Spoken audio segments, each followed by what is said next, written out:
Is the SAVE Act a superhero saving our elections or a villain making it harder to vote? Let's unravel this mystery.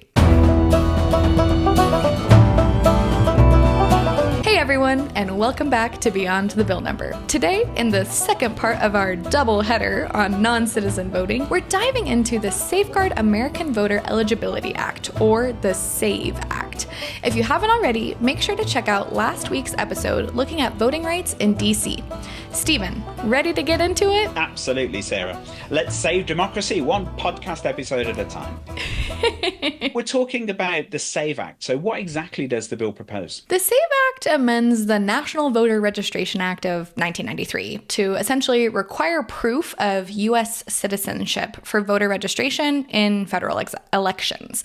So whenever you're registering to vote, you need to be able to prove that you are a U.S. citizen. It specifies that the acceptable forms of proof are real ID, like we have implemented all over the U.S. in the last few years. So those IDs have either a star on them, but there's a way that you can tell that each person's ID is a real ID, or a U.S. passport, or a birth certificate. And states will have to set up programs to verify citizenship, but the federal agencies will help out under the bill. There's also criminal penalties for election officials who register people who are found to have not been U.S. citizens or given, bad data to the people and they get registered. I mean, it seems pretty strict, but as I understand it, there are already lots and lots of states that have voter ID laws. So how is this any different? Well, yep. 36 states already have voter ID laws, but the SAVE Act ups the ante by requiring proof of citizenship at registration, not just at the polls. And this is a big deal because only about 48% of U.S. citizens have a passport, and few people have their birth certificates handy. I'm pretty sure my birth certificate is at my mom's house. I don't know where it is. And driver's license and tribal IDs, which are common IDs, don't typically provide your citizenship status. Got it. So, I mean, it sounds like it'd be a real hurdle for people to get over to actually register to vote, never mind actually going to the polls. So what's the reasoning behind the bill then? I think it's Republican Chip Roy, great name. Chip Roy, he feels it's necessary? Yes. Rep. Chip Roy and some other supporters argue that secure elections are crucial for a representative government. And so they believe that the current laws aren't enough to prevent non-citizens from voting, particularly with what they see as the open border policies and attack on election integrity laws that we've been seeing a lot over, especially the last 4 years, but even before that. And they claim that non-citizens voting is a really real issue, present, happening, and despite the existing laws in these 36 states and just kind of the general taste for voting of people who are non-citizens, or what they're particularly concerned about, undocumented immigrants. Yeah, so last week when we were talking about DC, we were talking about the fact that there are very, very strict laws against non-citizens voting in federal elections with very strict penalties, big fines, prison sentences, that kind of thing. And also any immigrants who try and vote are deported, basically. So whatever their basis for being in the country is, it's revoked and they're actually sent back. So with those kinds of penalties, it does seem strange that you would feel the need to actually introduce more laws to sort of prove these things. So what do the opponents of the bill say? Yeah, so opponents, including House Minority Whip Katherine Clark, argue that there's no real evidence of this widespread voter fraud by non-citizens.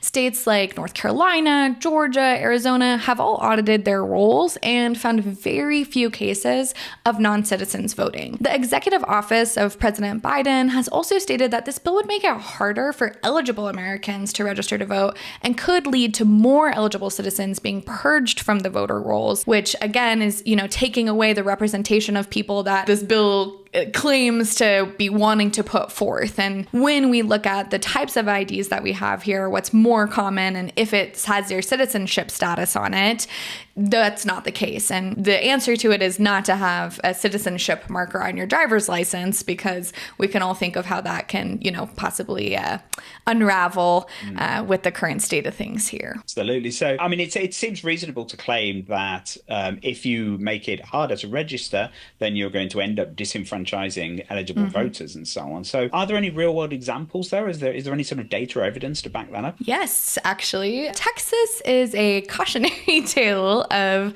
what this could look like if it was put into practice. So in 2019, the Texas Secretary of State flagged 95,000 registered voters as potential non-citizens. And this led to lawsuits and the eventual resignation of the Secretary of State because it turned out that many of these who were flagged were actually legitimate citizens. And it was kind of done carte blanche and it became a huge issue. There was, talks of deporting people and all of this stuff. And it was actually like a pretty ginormous nightmare for the state. Oops. That does seem quite messy, but I think it is a salutary lesson for other states, really, that it's often quite hard to establish non-citizens who is a citizen and who isn't, really. But obviously you could use that on the other side to say, well, if it's so difficult to establish, then maybe there's a lot more of it going on than we know about, really. So where does the SAVE Act stand now? So the SAVE Act passed the House in July, on July 10th, actually, with 221 votes to 198. Interestingly, 5 Democrats actually joined the Republicans to pass the bill, so a little bipartisan representation there. But it's pretty unlikely that it will advance the Democrat-controlled Senate, and President Biden has already vowed to veto the bill if it reaches his desk. Well, sounds like it'll be a major talking point in the upcoming election then. Definitely. The debate over election integrity versus voting rights isn't going away anytime soon. We'll see this bill featured in ads and political messaging, with Republicans arguing that the Democrats who oppose the bill want to let illegal immigrants vote, and Democrats saying that the bill is merely intended to suppress their vote and cast doubt on the legitimacy of the election process. And like you were talking about before, when we see bills like this come up, it is often a side effect of the bill, whether it is the intention or not, that minority groups and people with less resources are the ones who are disenfranchised because they can't get the IDs that are required. They can't take the time off required to get the IDs. They can't pay for it. Their work makes it hard for them to be able to go and do whatever process needs to be done. And so this is something that we see as a very common side effect to legislation like this, whether it's the intent, because these types of groups often do vote Democrat, or just, a happy coincidence, possibly. It's an interesting question to propose. Yeah, it's a bit of a tightrope, isn't it? Because on the one side, you have to protect your elections. It's super important that people have faith in elections. You can see what happens in other countries where people don't trust the electoral process. But on the other hand, you can't put barriers in people's way. And turnout in elections is already really, really low, I mean, depressingly low in a lot of cases. And so you need to make it as easy as possible for people to vote. So you really do need to balance those two things. Well, thanks very much for the deep dive, Sarah. And thank you to all our listeners for joining us. Remember to subscribe and stay tuned for more discussions on the bills that are shaping our nation. Until next time. Thanks, Stephen. See you next time, everyone.